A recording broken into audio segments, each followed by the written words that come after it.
काय होतं की शेतकरी भोळा आहे, तो फक्त तेवढा त्याच्यापुरती विचार करतो की बाबा माझा माल गेला पाहिजे, पैसे आले पाहिजे, हाच विचार करतो फक्त. राईट.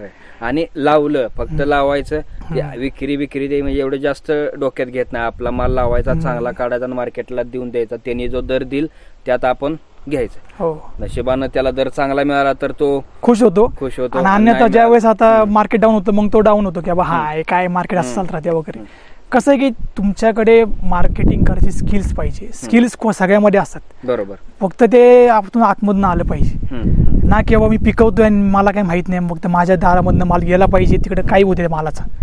ह्या गोष्टी ही माइंडसेट चेंज केले पाहिजे शेतकऱ्यांनी. बरोबर. आता ह्या व्हिडिओच्या माध्यमातून मला पण एक सांगू वाटतं की प्रत्येक ग्रामपंचायतांनी एक 5 मुलं ठेवली पाहिजेत, जी त्या 5 मुलांना त्यांनी स्वतः शिक्षण, त्यांचं पूर्ण शिक्षणाचं त्यांचं राहणं सगळं A to Z ग्रामपंचायतनं केलं पाहिजे. आणि त्या 5 मुलामध्ये वकील एक असला पाहिजे, एक पोलीस असला पाहिजे, एक डॉक्टर असला पाहिजे, एक एक्सपोर्ट इम्पोर्ट करणारा मुलगा पाहिजे आणि एक पाचवा की जे आपल्या भागात शेतीसाठी त्यांना एक माहिती सांगणारा, बाबा की ही पीक लावा तुम्ही, ह्या भागात हे येते.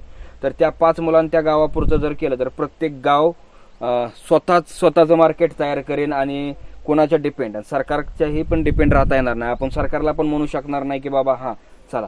प्रत्येक गावात काय होतंय की तुमच्यासारखे तरुण एज्युकेटेड असतात. आता तुम्हाला पण सुरुवातीला ह्या गावात सगळीकडे वेगवेगळी शेती आणि तुम्ही ड्रॅगन फ्रूट लावता, तर तुम्हाला लोकांनी सुरुवातीला नावं ठेवली असते. हो, खूप म्हणजे विचित्र परिस्थिती होती इथं. म्हणजे फार लोक मला असे, म्हणजे आता मला तर काय, मी जास्त त्यांच्याकडे लोक लक्ष देत नव्हतो, पण अक्षरशः माझी अशी वेळ होती की लोकांना असं वाटायचं की JCPने आम्हाला उपटून काढायला फेकून द्यायला लागली, अशी परिस्थिती झाली होती आमची इथं. पण आम्ही काय खचलो नाही, कारण की आम्हाला माहिती होतं की हा प्रोजेक्ट सक्सेसफुल होणारच आणि हा सक्सेसफुल झालाच आहे. आणि त्याच्या पलीकडे आम्ही मग अजून एक एकर लावलं. ती नवीन पद्धत लावली आम्ही. तर ती पद्धत आम्ही कशी की ती आम्ही अतिघन पद्धत लावलेली. ती आता नवीन आहे, पॉप्युलर आहे, म्हणजे आज पहिल्यापासूनच आहे, पण आम्ही आता जरा नवीन एक प्रयोग केला त्याच्यामध्ये.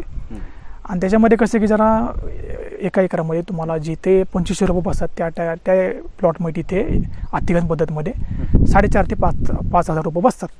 बरोबर आहे. म्हणजे विकता आलं तर माती पण विकता येते, नाही विकता आलं तर सोनं पण विकता येत नाही. बरोबर. आता ह्या सगळ्या एकरमधून तुम्हाला, आता टोटल तुमच्या शेतीमधून तुम्हाला पैशामध्ये जर आपण धरलं तर किती रुपये तुम्हाला फायदा झाला, नफा झाला? तर जर इयरली काढायचं झालं तर ह्या वर्षी जर बघितलं तर माझं 4थ्या फ्लशपर्यंत, 4थ्या बारपर्यंत माझं यावर्षी 5.5 लाखापर्यंत सेल झालंय आणि एक 6 टनापर्यंत माझा माल गेलेला आहे आतापर्यंत.